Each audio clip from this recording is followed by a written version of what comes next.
ओम नमः शिवाय शिवजी सदा सहाय।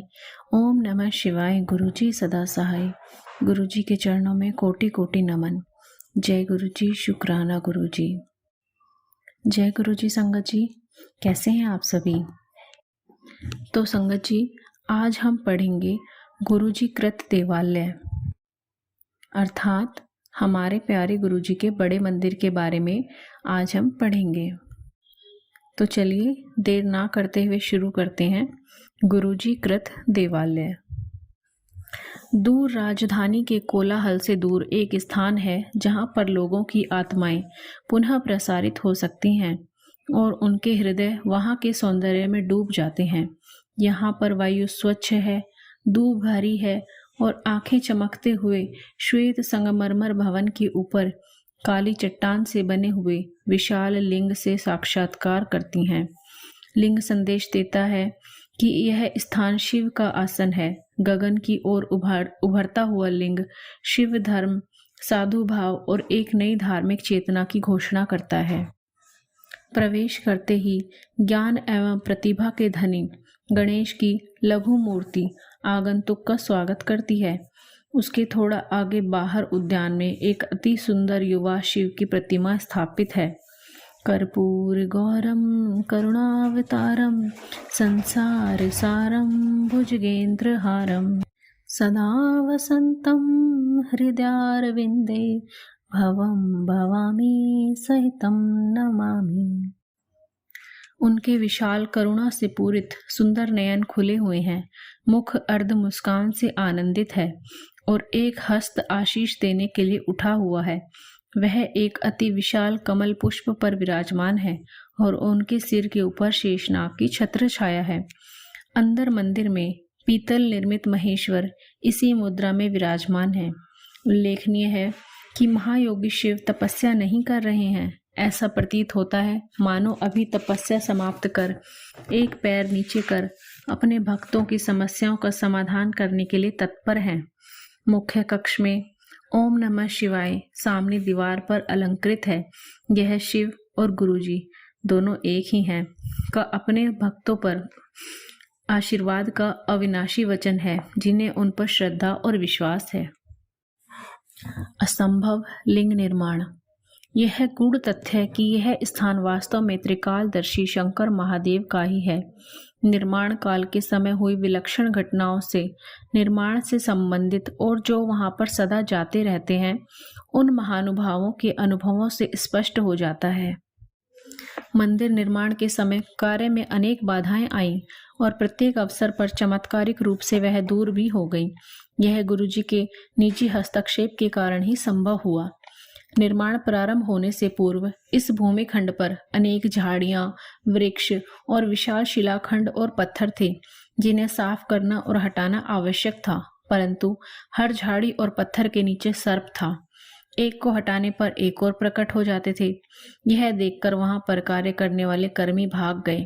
अडिग निर्माण प्रभारी रघुवीर नामक एक सिख भक्त, संयोग से जिनकी दृष्टि अति क्षीण थी, गुरुजी पर विश्वास रखने वाले श्रद्धालुओं के लिए एक और प्रसंग ने एक और कर्मी बुलाए, किंतु इतने सांपों को देखकर वह भी भाग गए। अंततः रघुवीर ने गुरुजी को इस समस्या से अवगत कराया। गुरुजी ने मुस्कुराकर रघुवीर जी को निर्देश दिया कि वह और कर्मी किराए पर लाएं और आश्वासन दिया कि यह समस्या पुनः नहीं होगी, और ऐसा ही हुआ। अगली बार जब कर्मी आए तो उस खंड में एक भी सर्प नहीं था। मंदिर का निर्माण कार्य वर्षा ऋतु में प्रारंभ हुआ था। हर बार जब कंक्रीट डाला जाता तो वर्षा रुक जाती थी। निर्माण कार्य में लगे हुए लोगों को शीघ्र ही विश्वास हो गया कि यह संयोग नहीं है। गुरुजी स्वयं कहा करते थे कि घटनाएं चयन से होती हैं, देवयोग से नहीं। गुरुजी का आदेश था कि मंदिर का गुंबद लिंग की आकृति में होगा। यह तभी संभव था जब उसको ठोस आधार दिया जाता, परंतु गुरुजी इसके विरुद्ध थे। वास्तुविद का मानना था कि यह अव्यावहारिक है और उन्होंने इसका भरपूर विरोध किया। तथापि निर्माण गुरुजी के आदेशानुसार प्रारंभ हुआ। अब दिल्ली में एक ही राजगीर था जो यह कार्य करने में सक्षम था, परंतु उसे ढूंढना सरल नहीं था। रघुवीर जी ने उसको कैसे खोज निकाला, यह स्वयं में एक सत्संग है।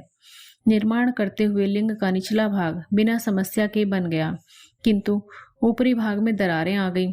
रघुवीर जी को इस समस्या से अवगत किया गया। उन्होंने ठेकेदार को पुनः निर्माण करने के लिए कहा, किंतु फल वही रहा। अब समस्या निदान हेतु गुरुजी के समक्ष रखी गई तो उन्होंने उत्तर दिया कि उसको पुनः प्रयत्न करने को कहो, इस बार वह उसको आधार देंगे। फलस्वरूप कार्य तीसरी बार पुनः प्रारंभ किया गया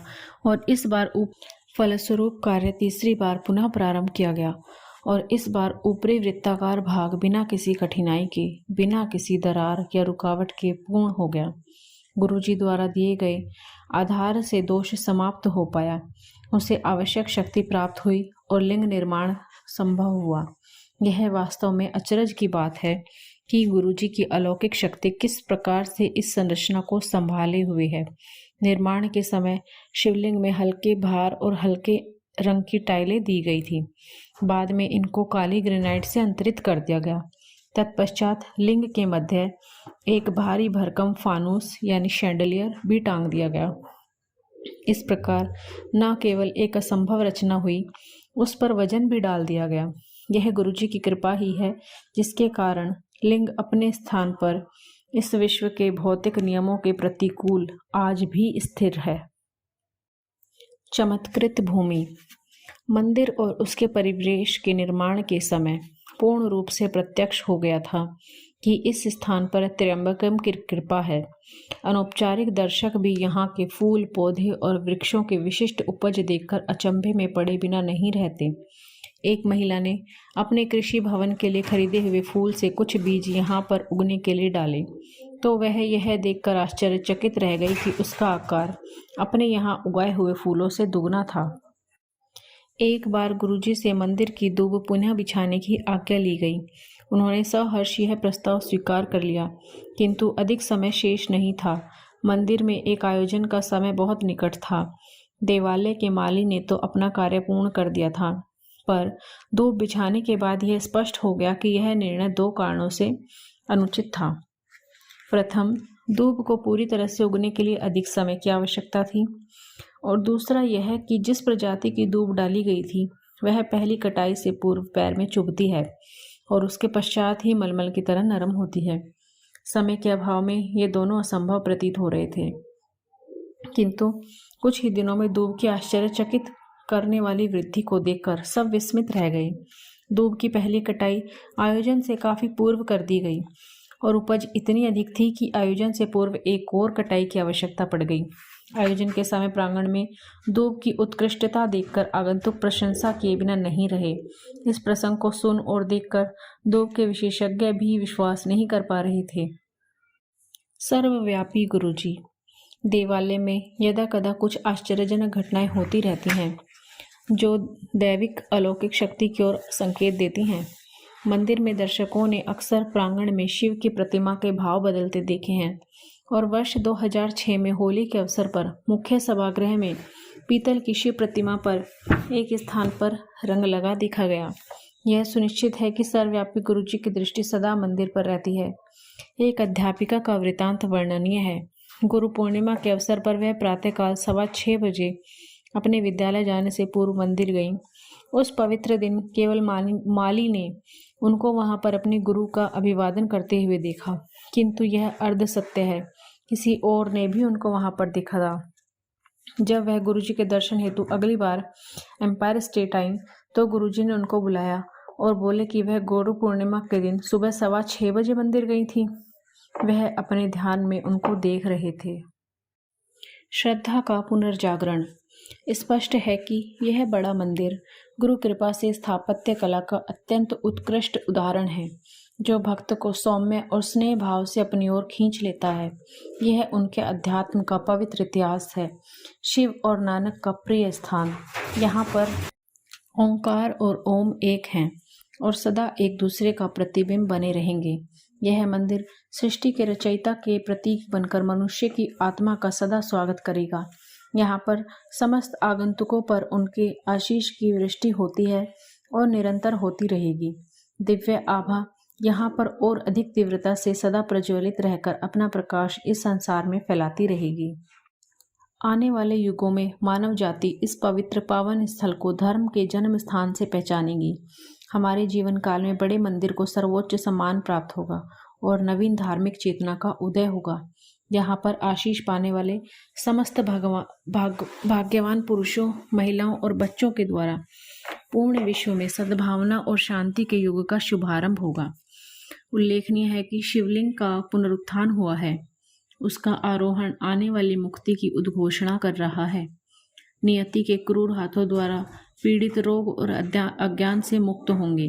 व्याप्त पापों से बंधित और पराजित नवीन शक्ति और साहस प्राप्त कर विजयी होंगे। केवल आस्था और निर्भयता की छोटी सी नौका, जिसकी पतवार मात्र सतगुरु के शब्द और कृपा है, से सहजता से उत्पीड़न के सागर को पार करने का सामर्थ्य मिलेगा। पथिकों की ओम नमः शिवाय शिवजी सदा सहाय की पुकार से उनको विश्राम स्थल मिलेंगे।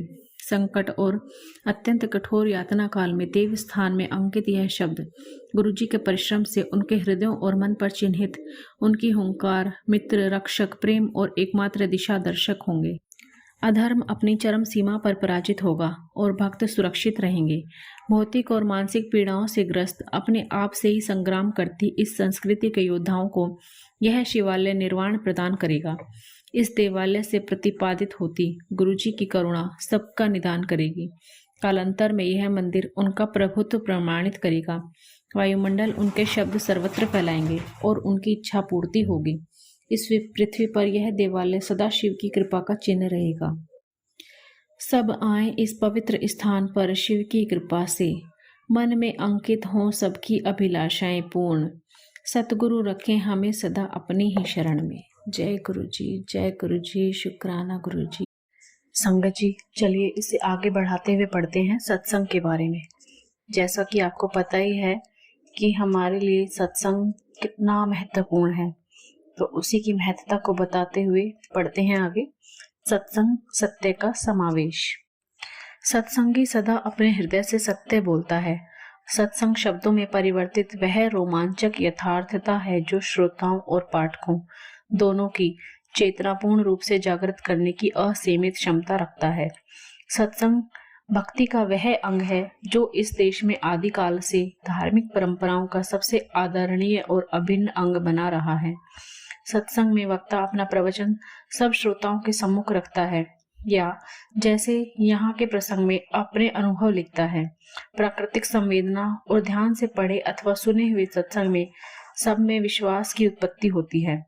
जिस प्रकार अणु विद्युत संचारित करते हैं, उसी प्रकार सत्संग से श्रद्धा एवं निष्ठा का प्रसार होता है। सत्संग के यह अनुभव संशय और विश्वास के मध्य खड़े हुए जनसमूह के लिए हैं। सत्संग से जैसा हमने गुरुजी से सीखा है, पाठक और लेखक दोनों को ही आशीष मिलता है। प्रत्येक व्यथित के जीवन में नए मोड़ के साथ आशा की ज्योति जलाने की संभावना रखता है। हर खंड में एक अनोखा अनुबंध, प्रतिज्ञा एवं सत्य का संसार है। गुरुजी की उपस्थिति से हम उनकी छाया में हैं। उनके प्रकाश की तीव्रता के सम्मुख ब्रह्मांड के समस्त सूर्यों का सम्मिलित तेज भी धूमिल है। अनेक अवसरों पर प्रत्येक व्यक्ति अपनी अस्थिर शंका पर श्रद्धा को खड्ग से संहार करता है। संशय और विश्वास दोनों परस्पर विरोधी हमारे चारों ओर व्याप्त वातावरण के स्थायी निवासी हैं। यहाँ पर हर सत्य प्रसंग दर्शाता है कि संशय के सागर में डूबी हुई आत्मा ने कैसे अपने स्वाभाविक रूप पर पुनः अपना अधिकार स्थापित किया। अविश्वास के अंधकार में लुप्त सत्य, श्रद्धा, भक्ति और आस्था का पुनर्जागरण होता है। इसी सच्चाई को हम गुरुजी से जानते हैं और उन्हें अन्य नामों से भी पुकारा है। सब उतने ही प्रिय और प्रेममय हैं। यह सत्संग आपको, जो संभवतः अभी भी सोच रहे हैं कि सत्य के भवसागर में छलांग लगाई जाए या नहीं, आगे बढ़ने की प्रेरणा देता है। आगे बढ़कर तेजी से कूद जाइए, प्रणव सदा आपके साथ है। यह कथाएं पूरे विश्व में फैले हुए अनगिनत भक्तों पर हुए चमत्कार हैं। परंतु चमत्कार क्या है? वह तो आत्मा से उत्पन्न हुआ सत्य है। आत्मा तो उस सत्य को सदा से पहचानती थी। इस भौतिक संसार की माया में वह डूब गई और उस सत्य से भक्त अनभिज्ञ हो गए। यह चमत्कारिक सत्य सर्वप्रथम प्रेम और आस्था का प्रतीक है। तत्पश्चात वह हमारे सामान्य जीवन में प्रतीत होने वाली अलौकिक घटनाएं हैं। इन घटनाओं के पात्र गुरु जी के असंख्य भक्त अपने उन अनुभवों का वर्णन कर रहे हैं जिन्होंने उन्हें पूर्णतया पराजित, विह्वल और आतंकित किया। उनको आहत, निस्सहाय कर अपनी सीमाएं नापने पर विवश किया, भावना परीक्षण किया, रक्षा कवचों को शत विशत कर दिया, परंतु इसी से उन्हें शक्ति, साहस और चिरस्थायी आशा की प्राप्ति हुई। वह सब उस असाधारण, उत्कृष्ट और दिव्य धारा में प्रवाहित होकर अपनी आपबीती व्यक्त कर रहे हैं। गुरु जी का आदेश प्रसारित करने वाले यह वृत्तांत हमारे ही वास्तविक मित्र हैं और उस आदेश का पालन करना नितांत आवश्यक है। इन सत्संगों में गुरु जी की ऊर्जा है। वह न केवल यह आभास देते हैं कि गुरु जी ने अपनी अलौकिक शक्तियों से कैसे अपने भक्तों का भला कर उनका पोषण किया, इनमें वह ऊर्जा भी संग्रहित है जिसका आनंद लेकर आप भी उसका लाभ उठा सकते हैं। प्रत्येक सत्संग में अपने भक्तों के लिए गुरुजी ने अपार स्नेह और वेदना के दर्शन होते हैं। अब समय आ गया है कि उनके भक्त उनके आदेशों का मन, वचन और कर्म, मनसा वाचा कर्मणा से पालन करें और उन्हें कभी भी ना भूलें। यह सत्संग कल्प वृक्ष की अगण्य पत्तियां हैं, प्रत्येक एक प्रेम गीत गाती हुई श्रद्धा से परिपूर्ण। हर सत्संग में गुरुजी और उनके भक्त का परस्पर स्नेह प्रतिष्ठित है। आशा करते हैं कि यह अनुभव इन भक्त लेखकों की भांति हमारे हृदय के तारों को भी हिलाकर मन में अति सुरमय, मधुर, दिव्य संगीत भर देगा। क्या अनहद जैसी मिठास अन्यत्र कहीं मिल सकती है?